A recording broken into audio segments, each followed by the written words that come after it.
Hello students, स्वागत है आप सभी का हमारे इस चैनल डे नाइट स्टडी में।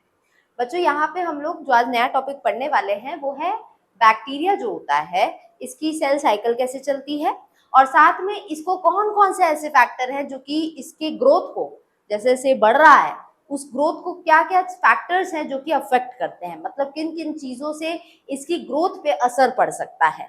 क्या क्या फैक्टर, जैसे कि टेम्परेचर, पीएच, ह्यूमिडिटी और साथ साथ हम देखेंगे कुछ सॉल्ट्स, ये सब का जो असर है वो किसी भी बैक्टीरिया के ग्रोथ पर पड़ता है। तो इन्हीं सारी चीजों को और साथ में दो इंपॉर्टेंट टर्म्स भी जानेंगे, केमोटैक्सिस क्या होता है और कोरम सेंसिंग क्या होता है। बहुत इंपॉर्टेंट है दोनों टॉपिक।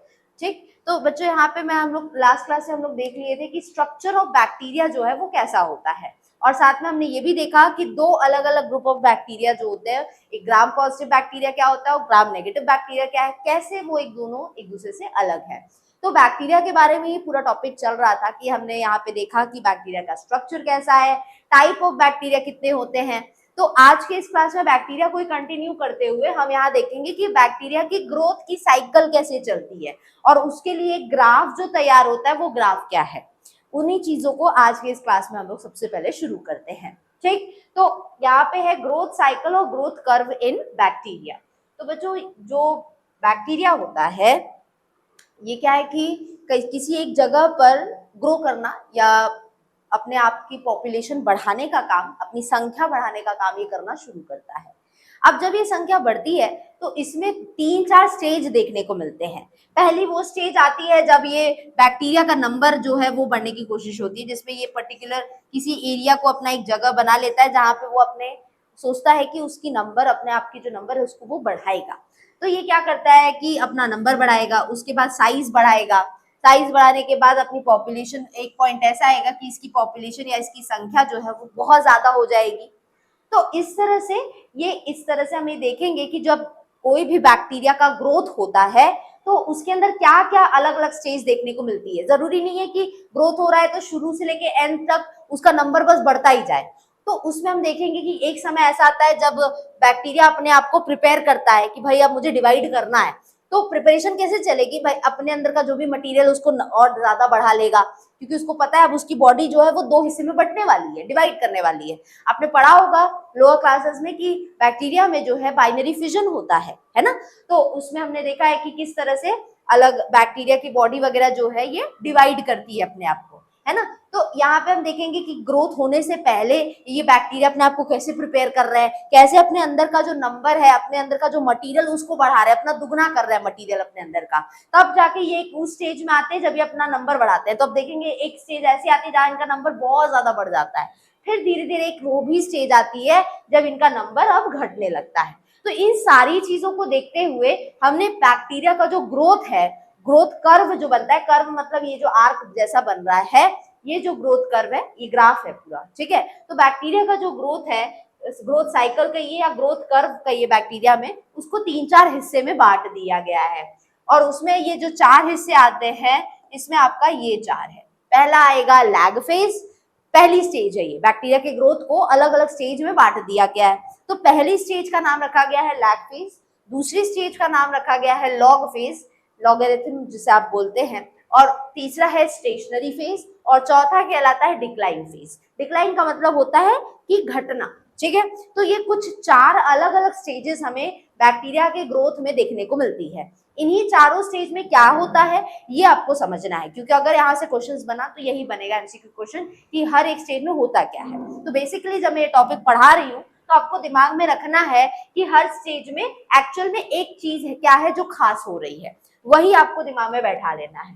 तो यहाँ बैक्टीरिया ग्रोथ जो है ये कहीं ना कहीं कंट्रोल होता है न्यूट्रिशनल एनवायरनमेंट से, मतलब किस जगह पे वो ग्रो कर रहा है। जगह भी तो मैटर करती है, क्या हर जगह बैक्टीरिया होगा? नहीं। अगर सपोज करते हैं घर में बैक्टीरिया है, क्या हर जगह बैक्टीरिया? तो वैसे हर जगह पाए जाते हैं, लेकिन अब सपोज करिए आपने किसी एक पर्टिकुलर जगह पे वहां झाड़ू लगाए, वहां पोछा लगाए, वहां डेटॉल डलाए, तो वहां बैक्टीरिया का नंबर क्या होगा? बहुत कम होगा, उसकी संख्या बहुत कम होगी। तो उस तरह से ये भी बताता है कि किस तरह की इन्वायरमेंट है, किस तरह का जगह है, वो भी बताएगा कि बैक्टीरिया का नंबर कितना होगा। ठीक, तो सूटेबल एनवायरनमेंट जब इनको मिलता है, मतलब इनके अनुकूल एनवायरनमेंट जब मिलेगा किसी भी बैक्टीरिया को, तो इनकी ग्रोथ हो जाती है, यहाँ पे बढ़ने लगती है। ठीक है, तो यहाँ एक टाइम बैक्टीरियल जब ये ग्रोथ इनका किया जाता है तो इनसे ये क्या होता है, इनका नंबर ऑफ सेल्स बढ़ता है, जिससे आगे चल के एक ग्रोथ कर्व जो है वो तैयार होता है। तो इस ग्रोथ कर्व में भी अगर आप देखेंगे तो इसमें इसको 4 हिस्से में बांट दिया गया है। ये वही 4 हिस्से हैं जिनकी हम बात कर रहे हैं कि अलग अलग 4 स्टेजेस है। तो आपको इधर दिखेगा कि ये जो ग्राफ है ये कुछ यहाँ से शुरू हो रहा है, ये बढ़ा, ये सीधा सीधा चला और फिर घटने लगा। तो कुछ इस तरह का ग्राफ तैयार होता है जब भी बैक्टीरियल ग्रोथ कर्व जो है वो निकाला जाता है।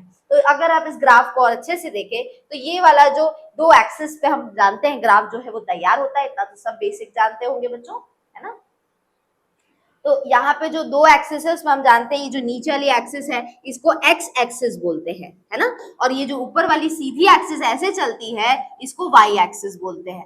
तो एक्स एक्सिस पे क्या है बच्चों, टाइम रखा गया है।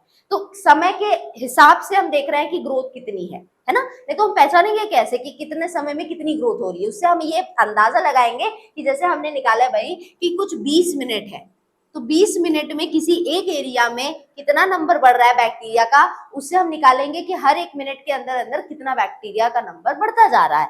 तो कहीं ना कहीं टाइम जो है वो एक्स एक्सिस पे डालेंगे और वाई एक्सिस पे डाला गया है बैक्टीरिया का ग्रोथ।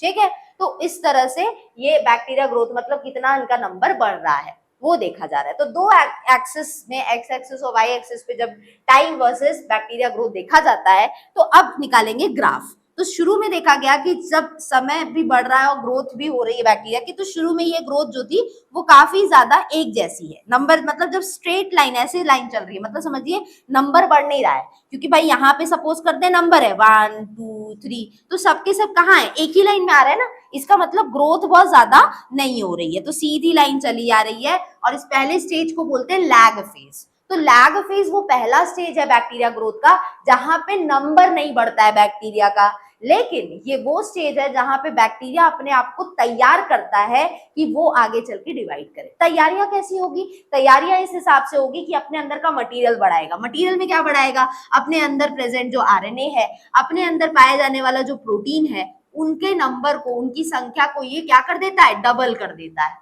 ठीक, ताकि भाई जब ये पर्टिकुलर सेल डिवाइड करे और ये अपने डिवाइड करके 2 नए सेल बनाए तो जो बढ़ा हुआ प्रोटीन और आरएनए है उसका आधा हिस्सा इस नए सेल में चला जाए और बाकी का आधा हिस्सा इसमें चला जाए। तो इसीलिए जब भी अपना सेल जो है बैक्टीरिया का सेल अपने आप को तोड़ना चाहेगा तो उससे पहले वो इस तरह से अपने आप को तैयार करता है।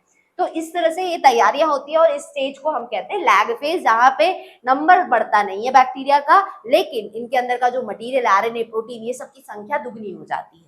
अब देखिए, तो अब देखेंगे तो आप ग्राफ को देखेंगे तो तेजी से ग्राफ जो है वो ऊपर की तरफ जा रहा है।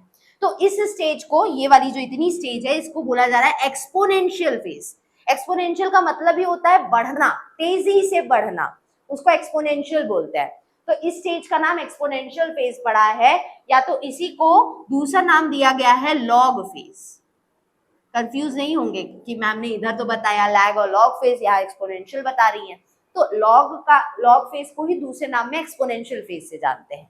तो ये वो स्टेज है जहां पे तेजी से नंबर बढ़ रहा है। तो ये एक्चुअल में बता रहा है कि ये एक ऐसा समय दिख रहा है इस समय में कि जब नंबर ऑफ बैक्टीरिया जो है वो तेजी से उनकी संख्या बढ़ रही है। तो यहाँ देखिए कुछ 1 2 3 4 5 है, यहाँ पे इस ग्रुप में देखिए तो 1 2 3 4 5, 1 2 3 4 5 6 7, तो 7 नंबर ऑफ सेल और बढ़ गए हैं। ठीक है, सपोज करना है, ऐसा कुछ नहीं कि 7 नंबर में ही बढ़ेंगे, एक एग्जांपल दे रही हूँ। तो यहाँ पे देखिए तो संख्या बहुत ज्यादा बढ़ गई है, तो इसी स्टेज को कहते हैं हम लॉग फेज या एक्सपोनेंशियल फेज।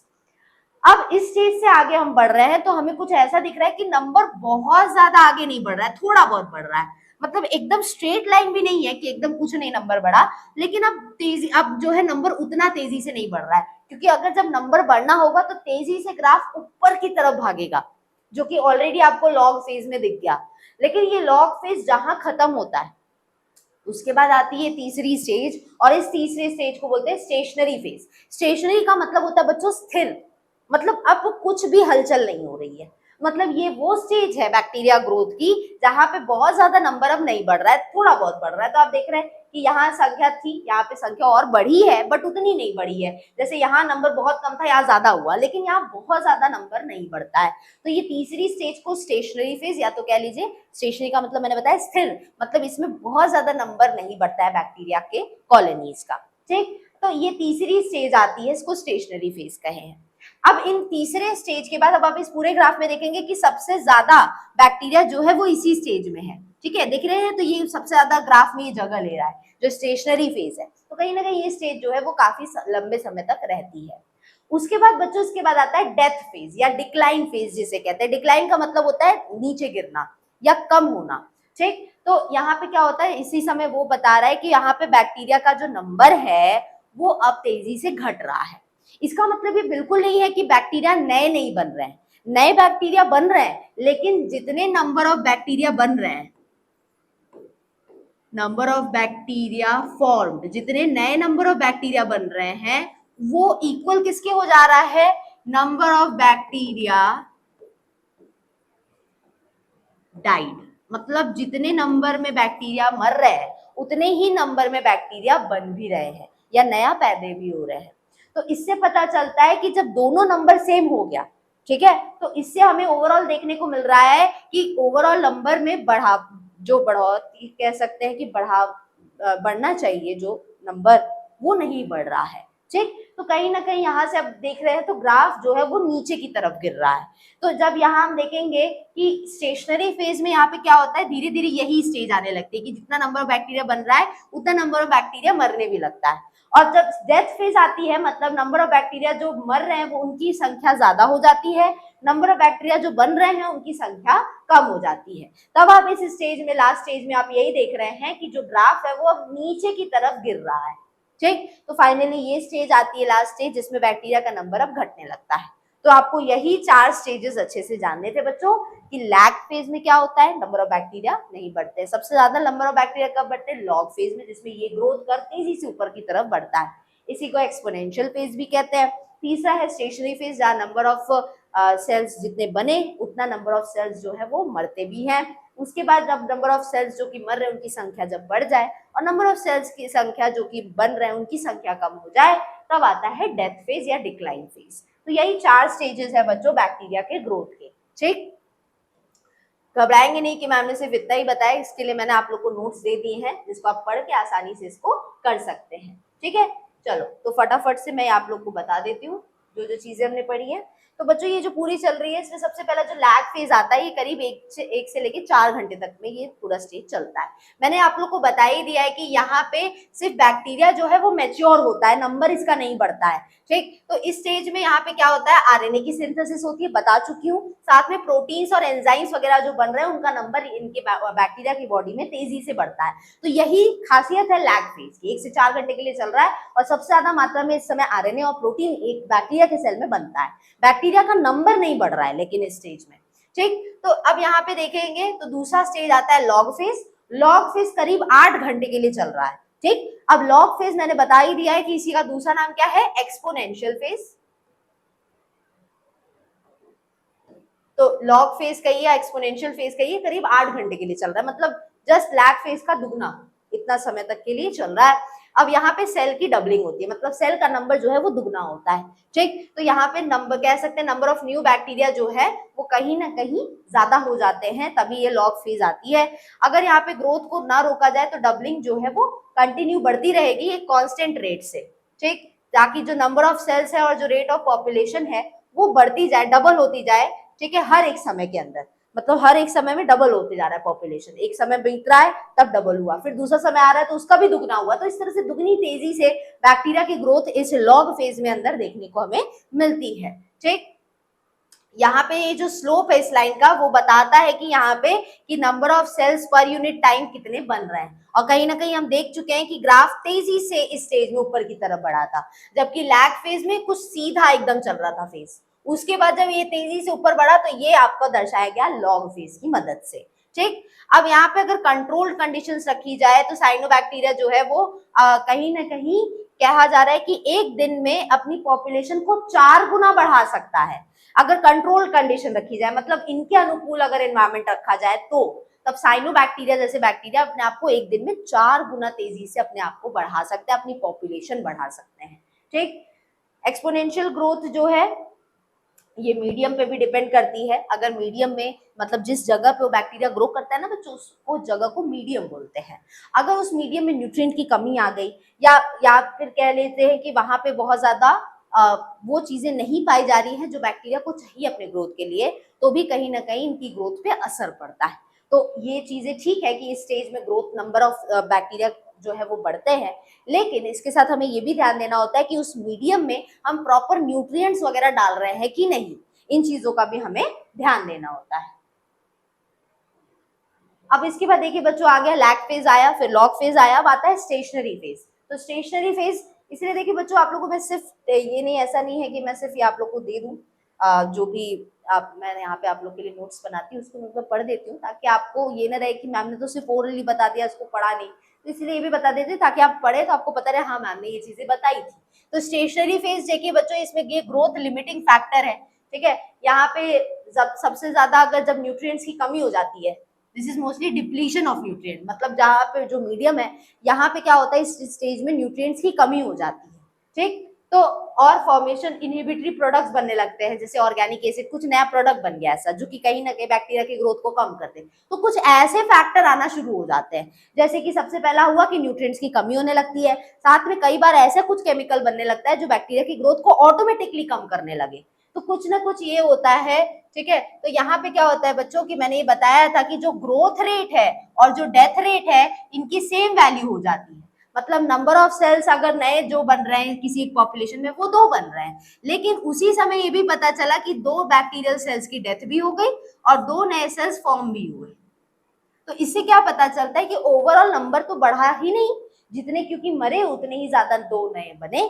तो ये कुछ स्टेशनरी फेज में यही देखने को मिलता है। ठीक है, तो यहाँ पे ये भी देखने को मिलता है कहीं ना कहीं इसके पीछे रीजन है कि जो सबस्ट्रेट है, मतलब जो हमने न्यूट्रिएंट्स डाले हैं उनकी कमी हो जाए, या कुछ नया ऐसा ऑर्गेनिक प्रोडक्ट बन जाए जो उनकी ग्रोथ को सप्रेस कर दे या रोक दे। ये चीज देखने को मिलती है। जो ये जो डेथ ऑफ सेल्स है, ये फंक्शन ऑफ टाइम है, इसको प्रेडिक्ट नहीं किया जा सकता, मतलब इसका अंदाजा नहीं लगाया जा सकता, और कहीं ना कहीं डिफिकल्ट है इसको बताना कि डेथ ऑफ सेल्स जो है वो कैसे हो रही है एक पर्टिकुलर समय के अंदर। बट ये अंदाजा लगाए जाते हैं स्टेशनरी फेज में कि हाँ कुछ ये रीजन हो सकते हैं जिसके वजह से यहाँ पे नंबर ऑफ सेल्स जो है वो तेजी से नहीं बढ़ पाते स्टेशनरी फेज के अंदर। तो स्टेशनरी का मतलब पहले बता दी एकदम स्थिर रहेगा, ये एक ऐसा फेज है। स्थिर क्या रहेगा, नंबर ऑफ सेल्स। ठीक, तो कुछ नए नहीं बन पाते हैं। माइक्रोस्कोप में देखा जाए तो यहाँ पे देखने को ये भी मिलता है कि माइक्रोस्कोप में जब देखते हैं तो जहाँ पे हमने जिस मीडिया में बैक्टीरिया को ग्रो कराया था वहाँ पानी बहुत होता है।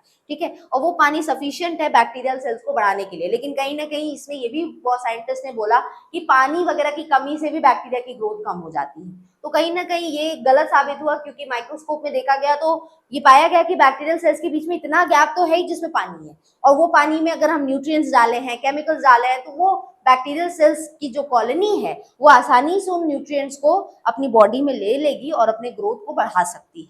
ठीक, तो लॉजिकल एक्सप्लेनेशन यही दिया गया था कि यहाँ पे कोई इनफ स्पेस ऑफ सेल्स नहीं है। मतलब ये भी बोला गया था आगे चल के कि स्टेशनरी फेज में नंबर ऑफ सेल्स इसलिए नहीं बढ़ पाते क्योंकि ऑलरेडी जगह पूरी तरह से भर चुकी है।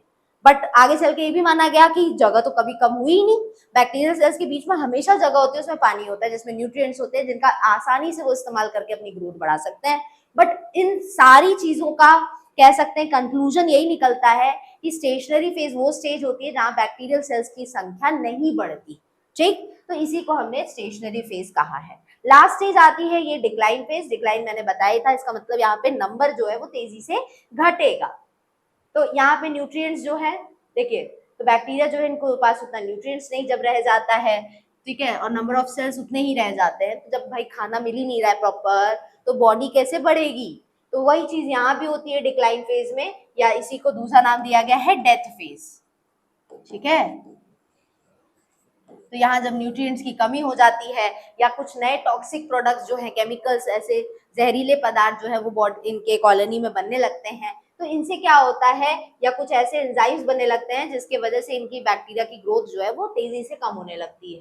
तो कुछ नंबर ऑफ सर्वाइवर्स जो है ये कुछ समय तक रह भी जाते हैं, ठीक है, डेथ के बाद भी, लेकिन आगे चल के जितना भी न्यूट्रिएंट्स वगैरह रिलीज हुआ है उसी का यूज करके रहते भी है, बट ज्यादातर यही देखने को मिलता है कि जो डिक्लाइन या डेथ फेज है इसमें बैक्टीरियल सेल्स की संख्या तेजी से कम हो जाती है। इसीलिए स्टेज में देखा गया है कि ग्राफ अब नीचे की तरफ जाना शुरू होता है, जबकि स्टेशनरी फेज में कुछ इस तरह से देखने को मिलता है, मतलब ओवरऑल बहुत नंबर संख्या जो है बैक्टीरियल सेल्स की वो नहीं बढ़ रही है। तो बच्चों ये कुछ था बैक्टीरियल ग्रोथ कर्व के बारे में। तो यहाँ से क्वेश्चन मैं बता ही चुकी हूँ कैसे पूछेगा, पूछ देगा लैग फेज में क्या होता है, तो याद रखना है नंबर ऑफ सेल नहीं बढ़ता, आरएनए की सिंथेसिस होती है और प्रोटीन बनता है। लॉग फेज में याद रखिएगा नंबर ऑफ सेल्स, जो बैक्टीरियल सेल्स है उनकी संख्या तेजी से स्टेज में बढ़ती है, तो इसी को हमने लॉग फेज कहा है। स्टेशनरी फेज में कुछ नहीं होता क्योंकि number of dead cells number of new form cells के इक्वल हो जाते हैं, और डिक्लाइन या डेथ फेज में नंबर ऑफ सेल्स जो है उनकी संख्या तेजी से घटने लगती है। बस इतना ही चीज है जो आपको इस दिमाग में रखना है इस टॉपिक से, इसके अलावा कुछ नहीं याद रखना है। ठीक, चलिए अब आते हैं नेक्स्ट टॉपिक पे बच्चों। यहाँ पे नेक्स्ट टॉपिक है कि क्या क्या फैक्टर्स हैं जो कि बैक्टीरिया के ग्रोथ पे असर डालते हैं। ठीक, अब हमने ये तो देख लिया कि बैक्टीरिया की ग्रोथ होती कैसी है, लॉग, लैग फेज, ठीक है, lag phase, log phase, exponential और डेथ फेज आई। अब हम देखते हैं कि भाई क्या क्या बाकी एक्सटर्नल चीजें हैं जो कि कहीं ना कहीं इस बैक्टीरिया के ग्रोथ पे असर डाल सकती हैं। न्यूट्रिएंट्स, जैसे न्यूट्रिएंट कितना है जिस मीडियम में बैक्टीरिया की ग्रोथ कराई जा रही है, जिस जगह पे वो बैक्टीरिया ग्रो कर रहे हैं वहां का न्यूट्रिएंट्स कितना है, मतलब न्यूट्रिएंट्स का अमाउंट कितना है। उसके अलावा देखा जाएगा कि टेम्परेचर कितना है। उसके अलावा देखा जाता है कि गैसियस कंसेंट्रेशन, मतलब O2 CO2 की संख्या कितनी है, ठीक, कैसा है, क्या उससे बैक्टीरिया की ग्रोथ कम होती है या बढ़ती है। पीएच का कैसा असर पड़ता है, मतलब एसिडिक है कि बेसिक मीडियम है कि न्यूट्रल कंडीशन है, उसमें क्या बैक्टीरिया की नंबर ऑफ सेल्स है उनकी संख्या जो है वो बढ़ती है या घटती है। आयरन और सॉल्ट कंसेंट्रेशन कम या ज्यादा हो तो उससे बैक्टीरिया की ग्रोथ पे कैसा असर पड़ता है, और पानी कैसा अवेलेबल है उसके बेसिस पे भी। तो ये कुछ आपको 6 फैक्टर्स दिख रहे हैं जिसका असर कहीं ना कहीं बैक्टीरिया की ग्रोथ पर पड़ता है। तो एक एक करके देख लेते हैं कि हर एक का असर कैसा पड़ रहा है। सबसे पहले आते हैं न्यूट्रिएंट कंसंट्रेशन पे।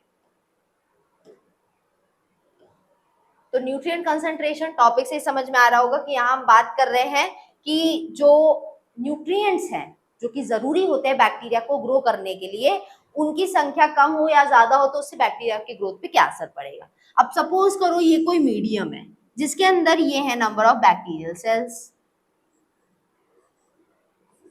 अब हमने इसमें डाला है कोई भी एक न्यूट्रिएंट, ठीक है, ये न्यूट्रिएंट्स है।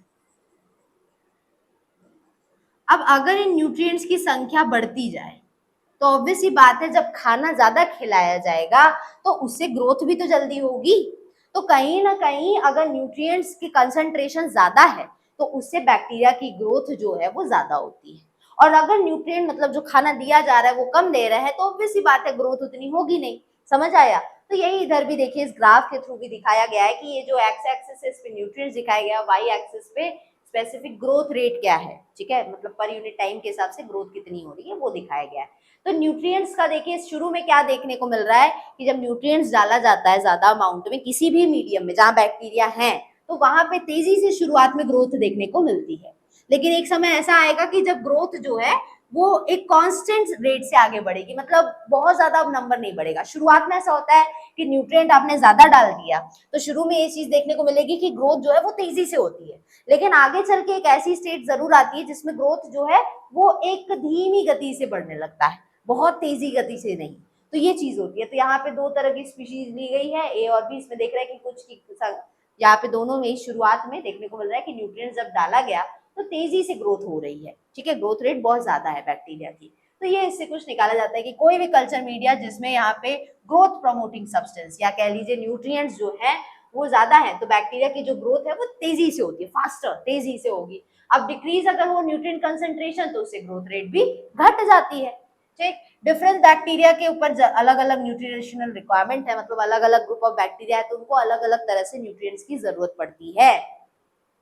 जहाँ पे कंसेंट्रेशन न्यूट्रिएंट्स का बढ़ा यहाँ पे ग्रोथ रेट जो है वो इंक्रीज हो जाती है, बढ़ जाती है इतने लेवल तक। उसके बाद ये कांस्टेंट से देखो लिखा हुआ है ना कि पहले शुरुआत में तो ग्रोथ जो है वो तेजी से ऊपर बढ़ती है लेकिन बाद में कांस्टेंट रेट से एक कह सकते हैं कि एक सेम रेट से आगे बढ़ने लगती है, बहुत तेजी से बढ़ेगी नहीं। अब उसके बाद ये जो ग्रोथ रेट है ये कांस्टेंट हो जाती है, कितना भी आप न्यूट्रिएंट डालें, मतलब नहीं ऐसे कि क्या पता न्यूट्रिएंट हम और डाल दें तो और तेजी से ग्रोथ, नहीं ऐसा नहीं है। बस शुरुआत में ऐसा होता है कि ग्रोथ तेजी से बढ़ती है, फिर कांस्टेंट रेट से ग्रोथ आगे बढ़ेगी, भले ही आप न्यूट्रिएंट उसमें और कितना भी डाल दें तो क्या, ठीक। तो ये चीज होती है। अब जैसे यही बात हो गई कि अब आपकी जैसे हाइट बढ़नी होती है, तो हाइट जनरली जो होती है वो जब आप 7th 8th के आसपास होते हैं तो उसके बाद यही हाइट बढ़ना शुरू होती है।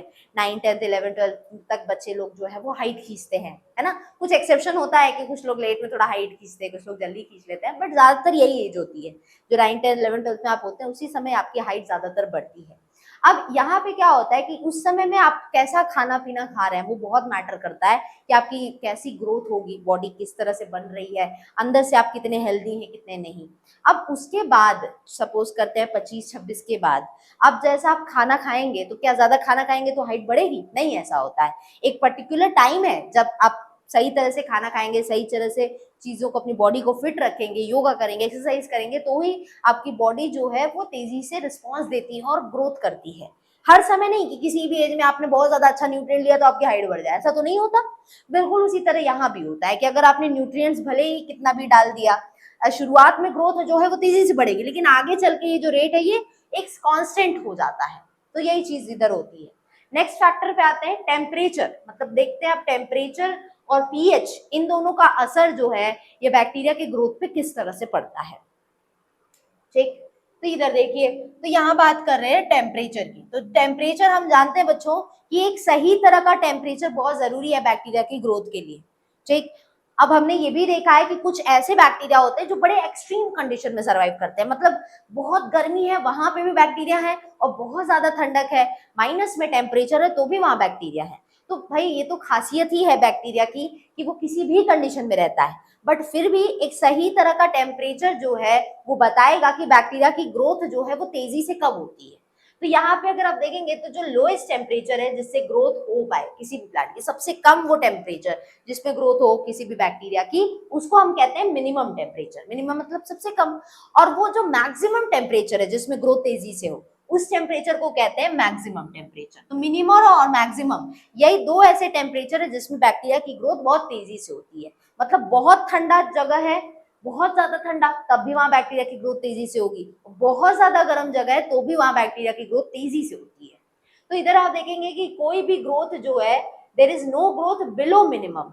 अब अगर एक मिनिमम टेम्परेचर सपोज करते हैं, ऐसा है नहीं बस सपोज करते हैं कि -10 डिग्री सेल्सियस पे कोई भी एक बैक्टीरिया है जिसकी ग्रोथ जो है वो बहुत तेजी से हो रही है।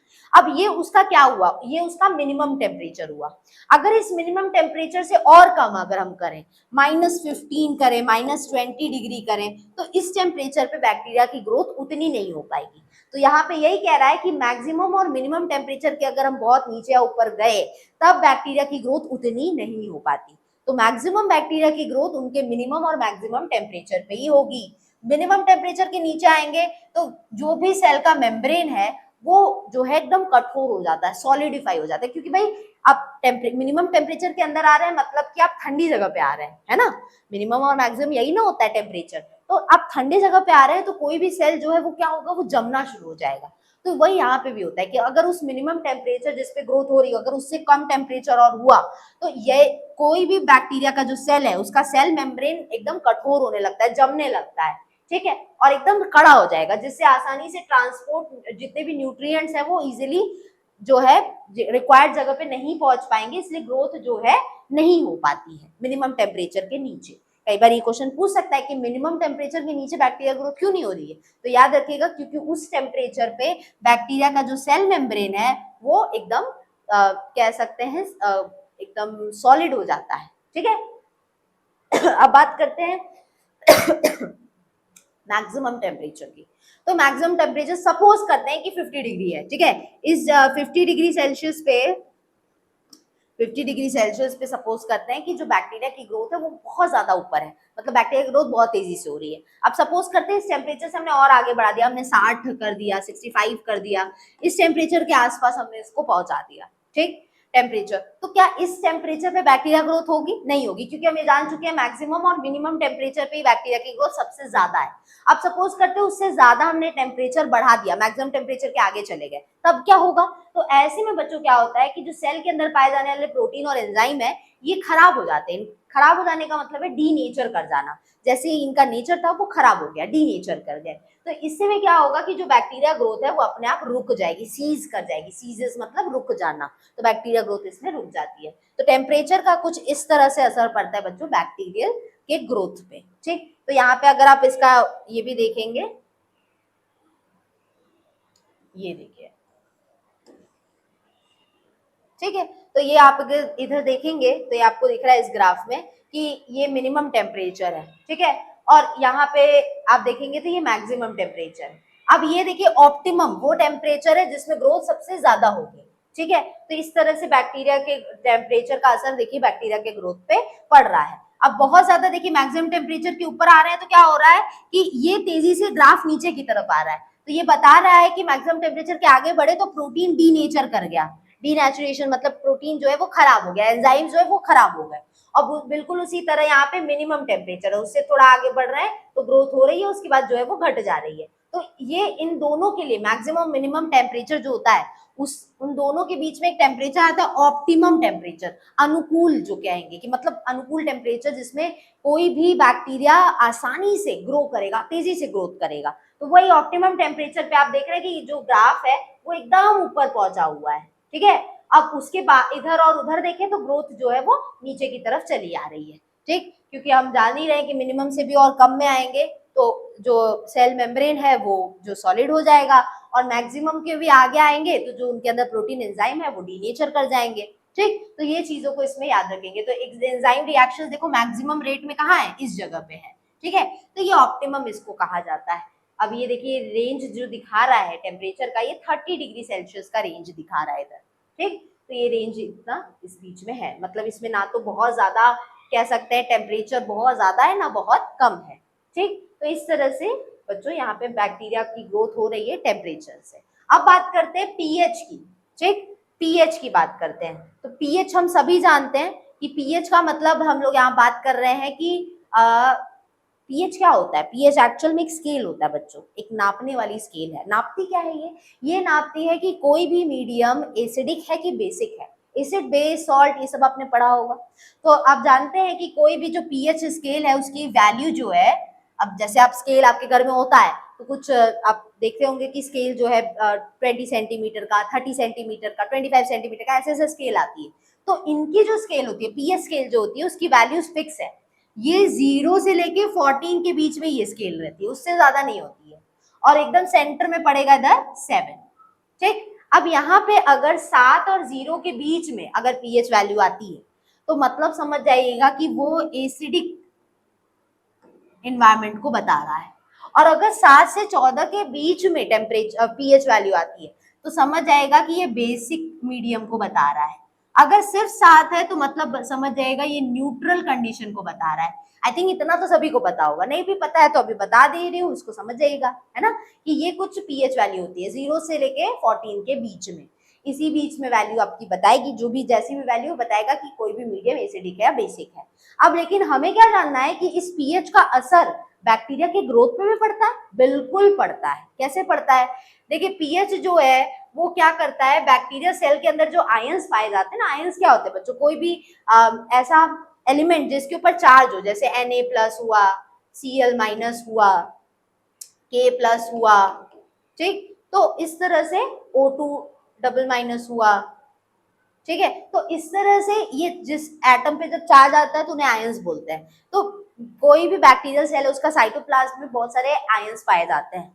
तो कहीं ना कहीं जो पीएच है, मतलब जो एसिडिक और बेसिक मीडियम है, वो कहीं ना कहीं आयनिक प्रॉपर्टीज पे, बैक्टीरियल सेल के अंदर जो आयनिक प्रॉपर्टीज है उन पर असर डालता है ये, ठीक है। और कहीं ना कहीं ओवरऑल बैक्टीरिया के ग्रोथ पर भी असर ये डाल रहा है।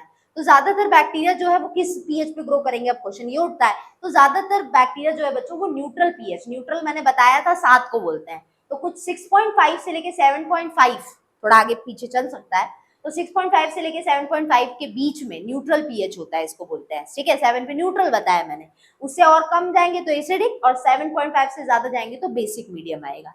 तो ये इस पीएच पे सबसे ज्यादा बैक्टीरिया की ग्रोथ देखने को मिलती है। बट ऐसा हर जगह नहीं है, कुछ ऐसे बैक्टीरिया भी होते हैं जो कि स्पेसिफिकली एसिडिक या बेसिक पीएच पे ही काम करते हैं, ठीक। तो ये भी हमें देखने को मिलता है।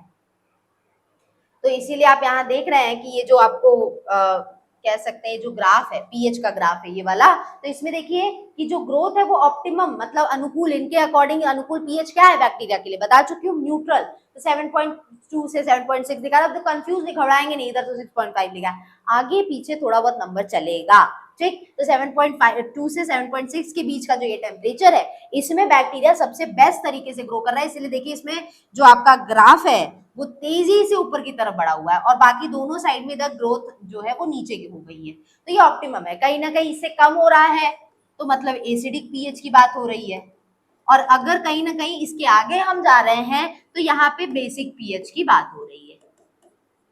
तो इस तरह से पीएच का बच्चों असर पड़ता है किसी भी बैक्टीरिया की ग्रोथ पे, ठीक। तो ऑप्टिमम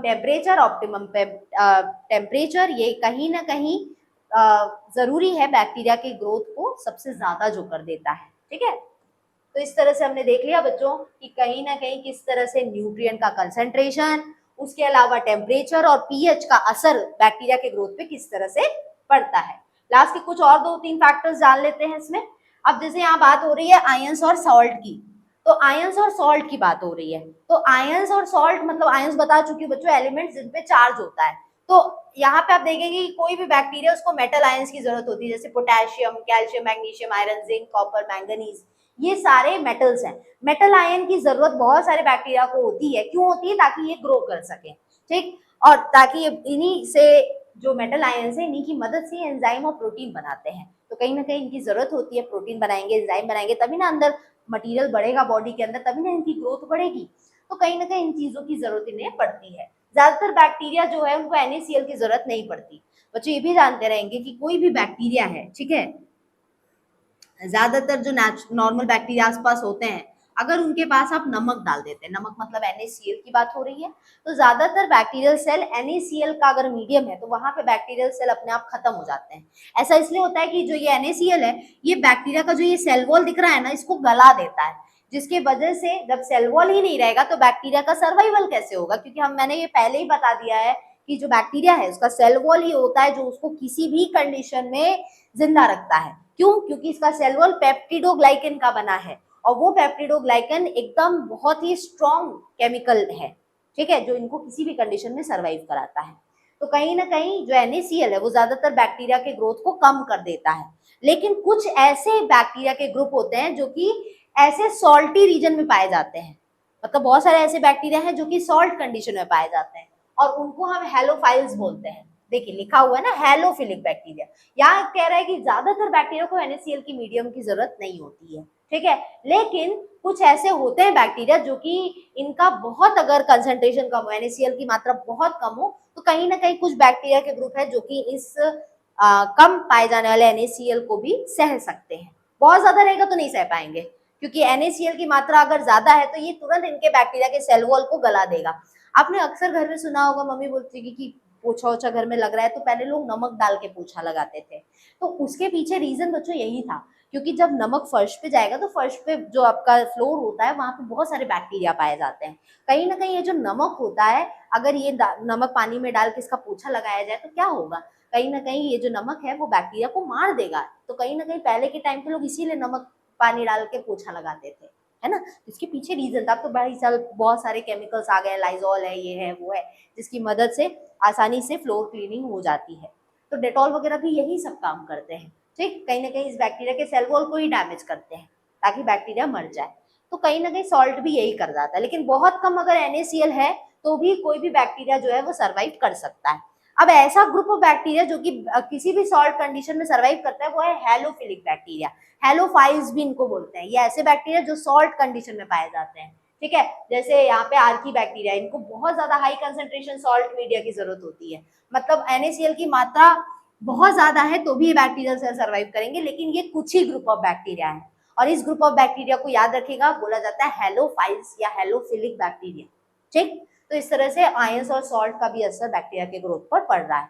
तो इससे समझ आ रहा है कि अगर आयंस की संख्या ज्यादा है तो बैक्टीरिया ग्रोथ होगी, बट सॉल्ट की अगर संख्या ज्यादा है, मात्रा ज्यादा है, तो उससे बैक्टीरिया की ग्रोथ कम हो जाती है। एक्सेप्ट एक कंडीशन में, वो है हेलोफाइल्स वाले बैक्टीरिया जो कि हाई सॉल्ट कंसेंट्रेशन में सर्वाइव कर ले जाते हैं। अब आते हैं नेक्स्ट फैक्टर पे जो कि बैक्टीरिया ग्रोथ पे असर डालता है, और वो है गैसियस रिक्वायरमेंट। तो बहुत सारे ऐसे बैक्टीरिया बच्चों जिनको गैसेस की जरूरत पड़ती है अपने सर्वाइवल के लिए। ठीक, और गैसेस दो ही तरह के हमारे एटमॉस्फेयर में सबसे ज्यादा है, एक तो है O2 और दूसरा है ये CO2। तो कहीं ना कहीं ये दोनों जो है वो बैक्टीरिया के ग्रोथ पे असर डालते हैं। अब ऑक्सीजन और CO2 इंपॉर्टेंट गैस है जो कि बैक्टीरिया ग्रोथ पे असर डाल रहा है। अगर ऑक्सीजन की बात करें तो बहुत सारे ऐसे बैक्टीरिया है बच्चों, बैक्टीरिया दो तरह के होते हैं, एक होता है एरोबिक बैक्टीरिया, ठीक है, और दूसरे होते हैं एनएरोबिक बैक्टीरिया। ये दो तरह के बैक्टीरिया होते हैं।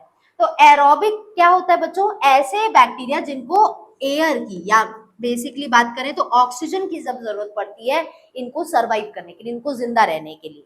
कुछ ऐसे बैक्टीरिया भी है जिनको एनारोबिक बैक्टीरिया कहा जाता है। इनको क्या होता है, इनको एयर की जरूरत या ऑक्सीजन चाहिए ही नहीं, तो ऑक्सीजन के एब्सेंस में या ऑक्सीजन जहां नहीं एब्सेंट है उस जगह पे बैक्टीरिया पाए जाते हैं। ठीक, तो ये दो ग्रुप ऑफ बैक्टीरिया है। तो इससे हमें समझ में आता है अगर एरोबिक बैक्टीरिया है तो अगर वहां पे ऑक्सीजन की संख्या या मात्रा बढ़ गई तो ये जो एरोबिक बैक्टीरिया है इनका नंबर भी बढ़ेगा। लेकिन अगर एनारोबिक बैक्टीरिया है तो अगर उसमें एयर की कंसंट्रेशन बढ़ता है तो एनारोबिक बैक्टीरिया की संख्या कम हो जाएगी। वहीं अगर ऑक्सीजन की मात्रा बहुत कम हो जाती है तो यही एनारोबिक बैक्टीरिया की मात्रा बढ़ जाएगी। समझ आया? कंफ्यूज तो नहीं हुए ना? मैं यहाँ सिंपली कह रही हूँ कि जैसे हम ह्यूमंस हैं तो हम लोग को क्या होता है कि ऑक्सीजन की जरूरत है, बिना ऑक्सीजन के तो हम ऊपर चले जाएंगे। बिल्कुल उसी तरह बैक्टीरिया में लेकिन दो ग्रुप होता है। कुछ ऐसे बैक्टीरिया है जिनको ऑक्सीजन की जरूरत हमारे तरह होती है, मतलब ऑक्सीजन वहां है तो ही ये वहां जिंदा रहेंगे, नहीं तो मर जाएंगे।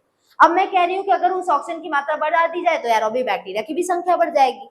लेकिन अगर एनारोबिक बैक्टीरिया की बात करें तो ये ऐसे बैक्टीरिया जिनको ऑक्सीजन की जरूरत नहीं है, मतलब अगर उस जगह पे ऑक्सीजन चला आया जहां पे जब इन बैक्टीरिया को ऑक्सीजन की जरूरत है ही नहीं, अगर हमने उस जगह पे ऑक्सीजन दे दिया तो ये एरोबिक बैक्टीरिया तुरंत इनकी संख्या कम हो जाएगी। कहने का मतलब ये है।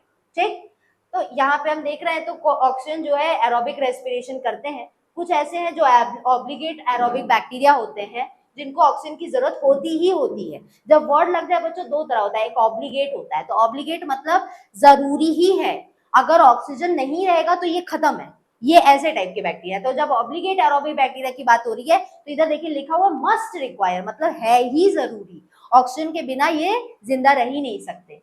लेकिन यहाँ पे अगर ऑब्लिगेट ना लिख के सिर्फ एरोबिक बैक्टीरिया लिखा है तो मतलब ऐसा होगा कि ऑक्सीजन की मात्रा कम हो गई तो इनकी संख्या थोड़ी बहुत कम ज्यादा होती रहती है, ऐसा नहीं कि पूरी खत्म हो जाएगी। लेकिन अगर ऑब्लिगेट वर्ड लगाए मतलब समझ जाएगा कि इनकी संख्या पूरी तरह से एकदम कम हो चुकी है। अब जैसे एग्जाम्पल में है बच्चों यहाँ पे ऑब्लिगेट एरोबिक बैक्टीरिया में जैसे माइकोबैक्टीरियम है और बैसिलस है। ठीक, नेक्स्ट में आते हैं ऑब्लिगेट एनारोबिक। तो ऑब्लिगेट एनारोब मतलब यहाँ पे एनारोब लग गया, मतलब ऐसे ही ऐसे बैक्टीरिया जो ऑक्सीजन नहीं रहेगा तो ही सरवाइव करेंगे, अगर ऑक्सीजन थोड़ा बहुत भी इनके पास है तो तुरंत ये मर जाएंगे। ठीक, तो ऑब्लिगेट लगने का मतलब यही है। ऑब्लिगेट एरोब मतलब ऑक्सीजन रहा तो सर्वाइवल, ऑब्लिगेट एनारोब मतलब ऑक्सीजन नहीं रहा तभी सर्वाइवल। ठीक, तो ये क्या करते हैं, ये इनके लिए ऑक्सीजन हार्मफुल है अगर, क्योंकि भाई ये एनारोब है ना, ऑब्लिगेट एनारोब है मतलब इनको ऑक्सीजन की जरूरत नहीं है, तो अगर इनके पास ऑक्सीजन हो जाए तो ये इनके लिए हानिकारक साबित होता है, हार्मफुल होता है और समटाइम्स लीथल होता है। लीथल मतलब जानलेवा होता है, मतलब इनके पास अगर ऑक्सीजन एनारोबिक वाले के पास आ गया तो ये मर जाएंगे, ये मैं पहले बोल चुकी हूँ। जबकि ऑब्लिगेट के अलावा एक वर्ड होता है फैकल्टेटिव। अगर फैकल्टेटिव एनारोब है तो ये ऐसा होता है मतलब काम चल रहा हो, वैसे होता है घर में देखिए जैसे भाई बहन होते हैं, बहन है भाई भाई है, तो दो तरह के होते हैं। एक जो बड़ा वाला होता है वो कहीं भी किसी भी इन्वायरमेंट में बड़े आसानी से एडजस्ट करता है अपने आप को, भाई मिला खाना मिला ठीक है, थोड़ा कम ज्यादा मिल गया कोई दिक्कत नहीं है। लेकिन जो घर के छोटे होते हैं बड़े चांट होते हैं, उनको नहीं मिला तो वहीं पे रोना गाना सब शुरू हो जाएगा उनका, यार नखरे दिखाएंगे अलग। तो यहाँ पे जो बैक्टीरिया उसमें भी दो ही तरह की बात हो रही है। तो ऑब्लिगेट अगर वर्ड यूज हुआ है मतलब समझ जाइए घर के जो है छोटे वाले हैं, और अगर घर के छोटे लड़के हैं या लड़की है या बच्चे हैं, और अगर फैकल्टेटिव वर्ड यूज हुआ है मतलब समझ जाइएगा कि ये घर के बड़े हैं। तो फैकल्टेटिव वाले ऐसे होते हैं बैक्टीरिया जो कि ऑक्सीजन मिला तो भी सर्वाइव करेंगे, नहीं मिला तो भी सर्वाइव कर ले जाते हैं। बट ऑब्लिगेट वाले ऐसे नहीं है, मिला तो ही सर्वाइव करेंगे, नहीं मिला तो चले जाएंगे या मर जाएंगे। तो इस तरह से है। तो यहाँ अगर फैकल्टेटिव एनारोब रहा तो देखिए ये टॉलरेट कर रहे हैं, अगर ऑक्सीजन की कम मात्रा है तो उसको ये सह सकते हैं, ऐसा नहीं मर जाएंगे ये, ठीक है।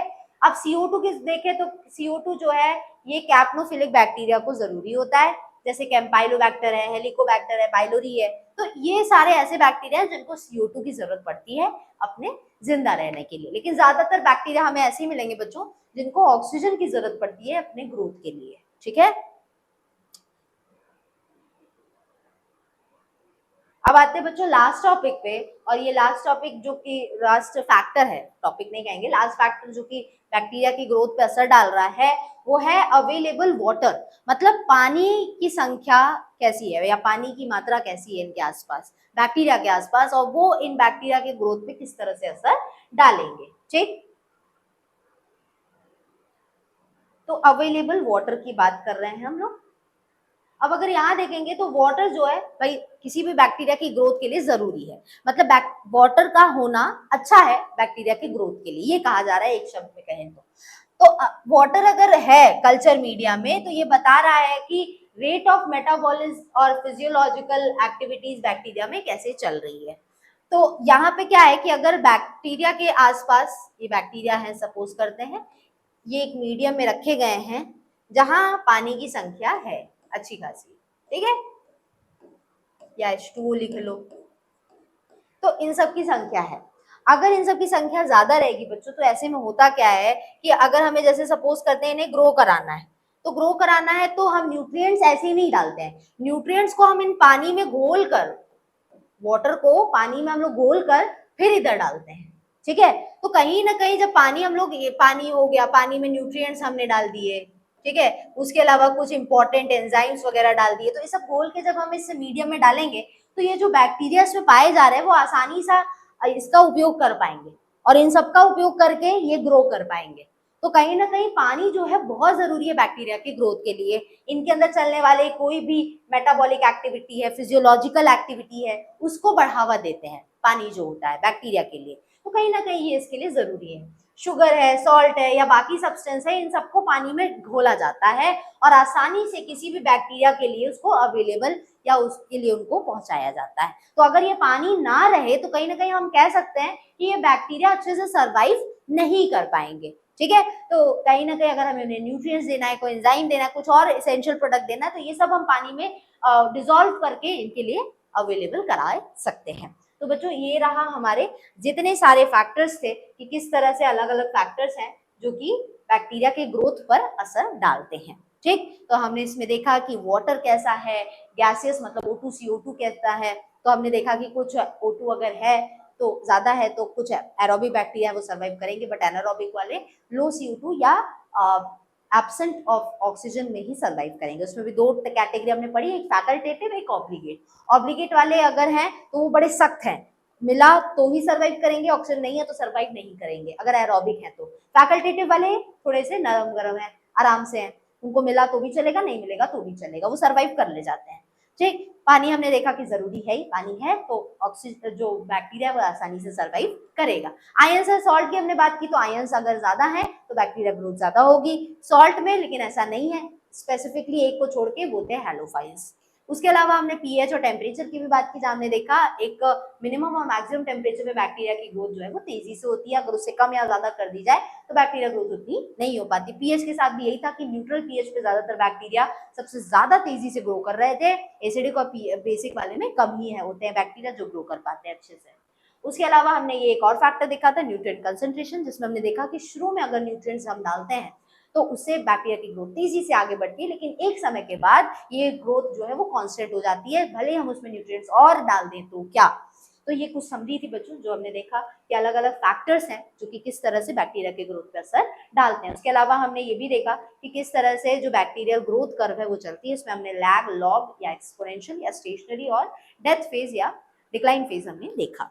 तो आई होप बच्चों आज का जो ये टॉपिक है जिसमें हमने दो चीजों के बारे में पढ़ा, बैक्टीरियल ग्रोथ कर्व और फैक्टर्स जो कि बैक्टीरिया के ग्रोथ पे असर डालते हैं, ये दोनों टॉपिक आपको अच्छे से समझ में आया होगा।